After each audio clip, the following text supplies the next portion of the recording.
Okay, good morning, Miss Wartha. How are you? Good morning, Neeraj. How are you doing?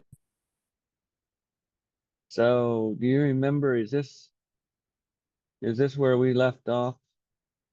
Or was it the next page? It's okay. I think we can continue. Yeah, okay. The key is to make a habit out of applying positive emotions to one's thoughts so that they are more abundant, leaving little room for negative emotions to enter one's mind. As the beginning of this section tells us, it's impossible for both negative and positive emotions to coexist simultaneously in the mind. All 13 success principles are necessary to influence the subconscious mind. After reading this book in its entirety, you must coordinate your efforts in the application of the principles so that you can leverage the power of the subconscious mind to generate definite plans and inspire action on them. So here he says it is impossible for a negative and a positive emotion to coexist. And that is so true because, you know, it, you can't think two different, uh, or like if, let's say you have a glass of water, you can't, if it's salty, then it's salty. You can't get sweet water out of a salty glass of water. And so in the same way, you can't hold a negative and a positive at the same time. Uh, so, and I think it goes deep. It's talking about emotion, so it goes deep within. It's not just it's not only in your conscious mind where it's talking about in your subconscious. I think, or that's how I would understand it. Do you have anything you want to share on that? I think, yeah, it's correct. Basically, we can't concentrate on two things at the same time. Basically, if you, even if with the conscious mind or the subconscious mind, basically, you can only look at, suppose, if you want to try to look at two things the pictures or photos or two things, if you want to concentrate at the same time. Like if you go to New York City, if you want to concentrate on two buildings, it's difficult, even though it is side by side. You can either have to look at one for some time, look at other for other time, basically. And this subconscious mind to work, you have to coordinate with all 13 success principles, which basically is needed and essential to understand because the subconscious mind is at very high level where it requires every faculty, every principle to work in harmony with all other principles to get the full benefit out of subconscious mind chapter. Yeah, that's good. Okay, go ahead. The science of prayer. Faith and fear make poor bedfellows. The process of using auto suggestion to send requests to your subconscious and from there to onto infinite intelligence is essentially a prayer. It is in the subconscious that thought impulses are transformed so that they are particularly receptive to infinite intelligence, which will share its power by providing inspiration through the organization of knowledge and generating concrete plans for how an individual can best attain their desire. The key ingredient in the science of prayer is faith. When thought impulses are emotionalized by faith, the original thought vibration becomes that original thought vibration becomes a spiritual vibration, one that attracts success. It's basically what he says is faith and fear and the auto suggestion. And faith becomes a prayer or fear becomes a prayer with auto suggestions. When you mix with it, basically you have to mix with faith with auto suggestion, not fear with auto suggestion, so that it can basically manifest what you want. And basically the or faith or fear can only stay one time, either faith or fear.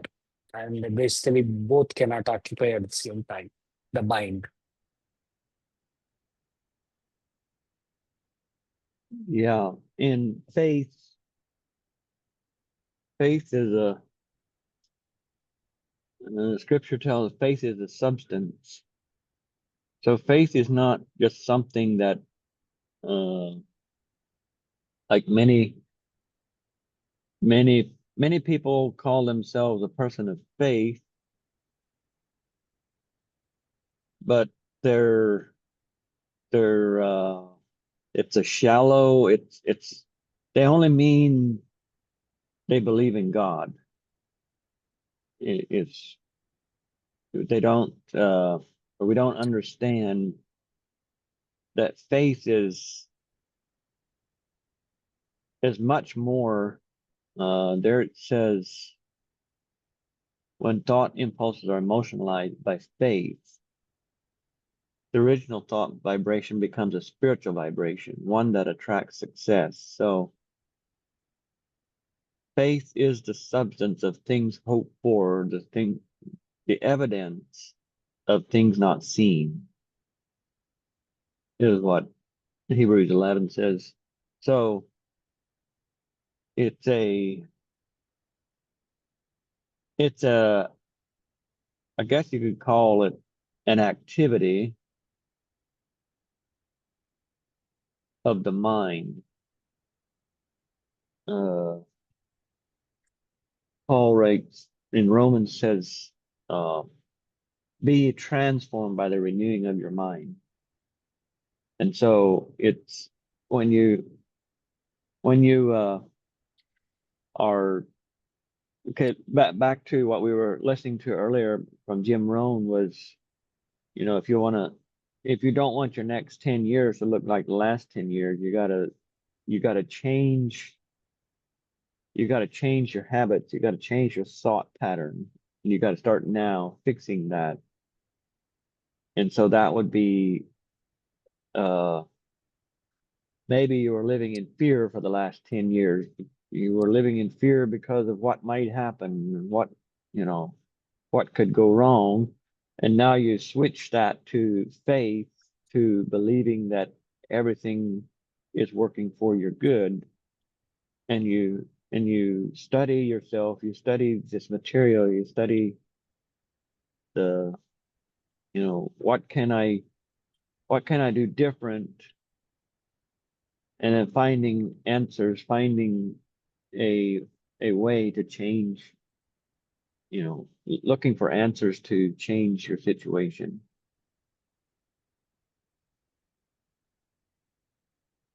Action item. The habit of emotion. Spend 5 minutes reflecting on your definite chief aim and any current plans you have for achieving it.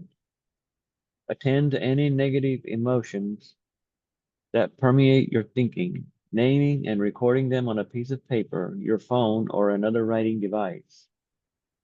Can you distinguish between negative emotions that you have actively cultivated around your desire and ones that are passively entering your thought process? Apply a positive emotion to every thought impulse that is produced or was accompanied by a negative emotion. Using a list of positive emotions that will replace the negative ones, rehearse your statement of purpose, the efficacy of your practical plans, and the likelihood you will attain what's already due to you. Do this until you can reflect on your chief desire without any negative emotions entering your mind. So that all of that takes intention, being intentional, and it takes focus to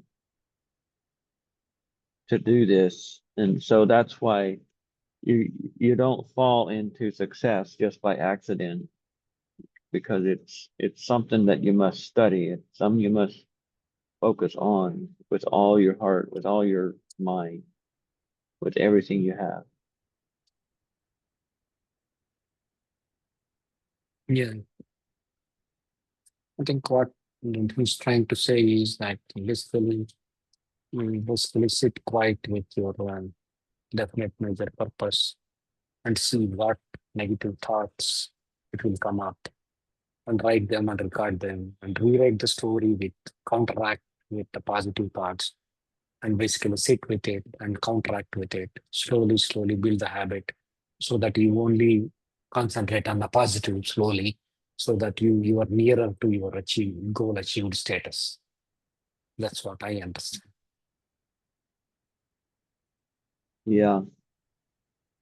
Yeah, that's good. Okay, we are ready for chapter 12, so I will stop the recording and we'll do that. Thank you, I Leroy. should. Thank you, Swartha.